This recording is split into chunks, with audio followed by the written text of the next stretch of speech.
साधना करते हैं, पूजा करते हैं, तो जो सिद्धि होती है वो प्रत्यक्ष रूप से और अप्रत्यक्ष रूप से दो तरीके से आपको प्राप्त होती है। कई बार आपको स्वप्न के माध्यम से उस देवता के दर्शन हो जाते हैं, कई बार ऐसी घटनाओं के दर्शन आपको हो जाते हैं स्वप्न के माध्यम से। तो कई बार आपके जीवन में ऐसी कुछ घटनाएं घटित होनी शुरू हो जाती हैं, जिन घटनाओं को आप अपने इष्ट देव से जब जोड़ के देखते हैं तो आपको लगता है कि कहीं ना कहीं जो मेरी साधना है वो सफल हो चुकी है। तो अप्रत्यक्ष रूप से ऐसी बात नहीं है कि अप्रत्यक्ष रूप से अगर आपको साधना में सफलता मिलती है तो वो शक्तिशाली नहीं होती, वो भी शक्तिशाली होती है। उसमें भी आपके तमाम जो कार्य हैं वो होते हैं, आप जो चाहते हैं वो चीज़ें होने लगती हैं। और जिनको प्रत्यक्ष रूप से सिद्धि प्राप्त हो जाती है तो उसका तो कोई जवाब ही नहीं होता। प्रत्यक्ष रूप से जिन लोगों को सिद्धि प्राप्त होती है तो उनको खुली आंखों से भी देवताओं के दर्शन जो है वो होने लगते हैं। साथ ही उन देवताओं का अद्भुत रूप जो है वो उन्हें देखने को मिलता है। जैसे एक व्यक्ति हमारे यहाँ पे जो बाबा मोहनराम की जिन्होंने साधना करी, झूले की साधना करी, ऊपर झूला टांग कर उस पर वो अपने दोनों हाथ रख के खड़े रहते थे, तो उन्होंने अपना अनुभव बताया कि बाबा मोहनराम की जब उन्होंने साधना करी तो उन्हें प्रत्यक्ष रूप से बाबा मोहनराम के दर्शन हुए। 4:15 सुबह ब्रह्म मुहूर्त का समय था जब उनको जो बाबा मोहनराम है उनके दर्शन हुए थे। और उन्होंने बताया कि बाबा मोहनराम के जो मुझे दर्शन हुए थे इस प्रकार हुए थे कि नीला घोड़े पर बाबा मोहनराम जो है वो आ रहे हैं और बहुत बड़ा स्वरूप बाबा मोहनराम का है, और नीला जो प्रकाश है वही उनको जो दिख रहा है हर जगह पर। तो पूरा नीला प्रकाश था और बहुत बड़ा स्वरूप जो बाबा मोहनराम का था। उन्हें नीले घोड़े पर बाबा मोहनराम के दर्शन हुए थे और वो चौकी भी लगाते हैं, साथ साथ में दूसरों के कष्टों का भी निवारण जो है वो बाबा की कृपा से करते हैं। तो प्रत्यक्ष रूप से अप्रत्यक्ष रूप से दोनों तरीके से आपको जो है वो दर्शन होते हैं, सिद्धियाँ प्राप्त होती है। और अप्रत्यक्ष रूप से जो सिद्धि प्राप्त होती है ऐसा नहीं है कि वो शक्तिशाली नहीं है, उसमें भी आपके बहुत सारे जो कार्य है वो होते हैं। तो आइए बात करते हैं उन लक्षणों के बारे में जो लक्षण आपको बताते हैं कि आपके ऊपर जो है वो इष्ट कृपा से आपको सिद्धि प्राप्त हो गई है और साथ ही जो देवता की जो शक्ति है वो जागृत हो गई है। पहला लक्षण होता है कि जब आपको देवता की कृपा प्राप्त हो जाती है, जागृत हो जाती है उनकी शक्ति, तो आपकी जो प्रार्थना है वो स्वीकार होने लगती है। कई लोगों को आपने देखा होगा कि अधिकतर ये जो चीज़ है ये उन लोगों के साथ होती है जो चर्च में लोग जाते हैं, वो प्रार्थना करते हैं। तो हमारे ही एक रिश्तेदारी में एक लड़की है जो कि उनको मानती है, ईशा मसीह को मानती है, यानी कि थोड़ी लंबी रिश्तेदारी है पर उनको मानती है। तो कई बार जब मिलना होता है उनसे तो बोला जाता है कि ये जिसके लिए प्रार्थना कर देती हैं उनका कार्य हो जाता है। जैसे किसी की अगर तबीयत खराब है तो उसके लिए प्रार्थना करती हैं तो उसकी तबीयत ठीक हो जाती है, या फिर कोई कार्य अटक रहा है तो उसके लिए प्रार्थना करती हैं तो वो ठीक हो जाती हैं।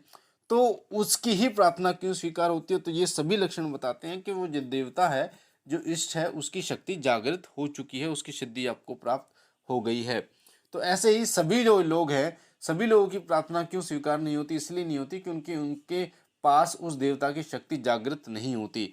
और कोई भी शक्ति है जब तक वो जागृत नहीं होती तब तक कार्य नहीं करती। चाहे वो कोई माला है, चाहे कोई आसन है, जब तक वो जागृत, कोई चिमटा हो गया, त्रिशूल हो गया, कोई मंत्र हो गया, जब तक वो जागृत नहीं होगा तब तक कार्य नहीं करता।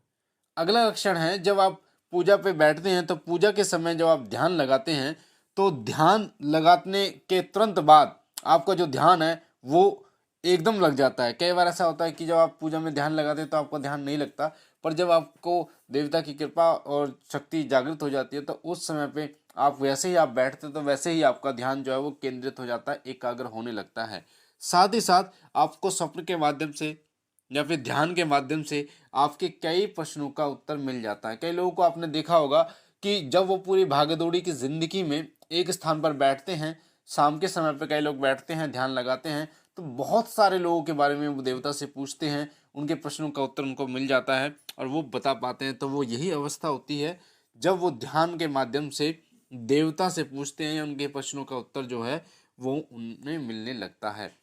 अगला जो लक्षण है वो है एक अलग ही आत्मिक प्रसन्नता आपको महसूस होती है, जिसे हम कहते हैं कि आपको अंदर से खुशी महसूस होना, इतनी खुशी महसूस होना कि आपका जो शरीर है, आपकी जो आत्मा है वो गदगद हो गई है। ये चीज़ें आपको महसूस होने लगती है जब वो देवता की शक्ति जागृत होती है। क्योंकि जब देवता की शक्ति जागृत होती है, इष्ट देव की शक्ति जागृत होती है, तो उनका जो अंश है वो आपके अंदर विद्यमान हो जाता है, जिसके कारण वो अपना प्रभाव जो है वो आपको दिखाता है। आपको ऐसा लगता है कभी कभार कि मैं पूजा करता रहूं, मंत्र जाप करता रहूं, तो ये भी तभी होता है जब कोई शक्ति जागृत होती है। वरना कई बार आपने देखा होगा, कभी दीपक जला दिया तो कभी दीपक नहीं जलाया, कभी मंदिर साफ कर दिया तो कभी मंदिर साफ नहीं किया। तो ये सभी जो लक्षण हैं ये तभी होते हैं जब देवता का आकर्षण होता है, जब आपके इष्ट देव का आपकी तरफ आकर्षण होता है, और जब होता है जब उसकी शक्ति जो है वो जागृत हो जाती है, तो आपका ऐसा मन करता है कि मैं पूजा करता रहूं, मंत्र जाप जो है करता रहूं। अगर आपने डेली का 11 माले का जाप आपने शुरू किया, तो 11 माला पूर्ण होने के बाद भी आपको ऐसा लगता है कि यार एक और कर लूं, एक और कर लूं, एक और कर लूं। अगला लक्षण है, जब देवता की शक्ति जागृत होती है तो देवता के गुण जो हैं वो आपके अंदर आने विद्यमान हो जाते हैं। जैसे कई लोगों को क्रोधावस्था आ जाती है, तो कई लोग संन्यास लेने का मन कई लोगों का करता है, तो कई लोगों का जो मन है वो संसार से उड़ जाता है और अकेलापन उनको महसूस होने लगता है। यानी उनको ऐसा लगता है कि वो अकेला रहना चाहते हैं, वो अपने मन का मनन करना चाहते हैं। उनको इस प्रकार से जो गुण हैं वो उनके अंदर जो है वो विद्यमान हो जाते। तो कई लोगों को ऐसे गुण विद्यमान हो जाते हैं कि वो ध्यान पर ही बैठे रहते हैं। तो कई लोगों को ऐसे गुण विद्यमान हो जाते हैं जो सिर्फ और सिर्फ भजन ही करते रहते हैं, कीर्तन ही करते रहते हैं। तो ये सभी जो गुण हैं, वो इष्ट देव के जो गुण हैं वो आपको प्राप्त हो जाते हैं, वो आपके अंदर समाहित हो जाते हैं। साथ ही आपको ऐसा महसूस होने लगता है कि आपकी जो इच्छाएं हैं वो पूर्ण होने लगती हैं। आपने सोचा होगा कि आपका घर बन जाए, तो आपका घर बनना शुरू हो जाता है। कोई आपने सोचा होगा कि ये मेरा ये काम है, ये काम कोर्ट कचहरी का कार्य है, ये पूर्ण हो जाए, तो वो कार्य आपके पक्ष में हो जाता है। या फिर कई बार आप मन मन में ये चीज़ें सोचते हैं कि ये चीज़ मेरे पास होनी चाहिए, तो वो चीज़ आपके पास आ जाती है। तो ये जो सभी कारण होते हैं तभी होते हैं जब देवता की जो शक्ति है वो जागृत होने लगती है। साथ ही साथ आपके आसपास और आपके जीवन में, आपके घर में कुछ ऐसी घटनाएं हैं जो आपके अनुसार घटनी शुरू हो जाती हैं। जब आप सोचते हैं कि यार ऐसा होना चाहिए, तो वो ऐसा हो जाता है। तो आपको खुद आश्चर्य होता है, आपको खुद ऐसा महसूस होता है कि यार मेरे साथ ऐसा क्यों हो रहा है कि जो मैं सोच रहा हूँ वो वही मेरे सामने हो रहा है, वैसे ही घटनाएं मेरे सामने घटित हो रही। इसके लिए तो मैंने सोचा था, ये चीज़ मेरे पास आ गई, इसके लिए सोचा था, ये हो गया काम। तो ये सभी जो है तभी होता है जब देवता की जो शक्ति है वो जागृत होने लगती है। अगला लक्षण है, आपकी वाणी में एक अलग सा आकर्षण पैदा हो जाता है। एक ऐसा आकर्षण जो दूसरों को आपकी तरफ आकर्षित करता है। जब उनसे आप बात करते हैं तो लोग आपकी बातों को ध्यानपूर्वक सुनते हैं। साथ ही जो लोग आपकी बातों को नहीं मानते थे वो आपकी बातों को मानना शुरू कर देते हैं, वो आपकी बातों पर ध्यान देना शुरू कर देते हैं।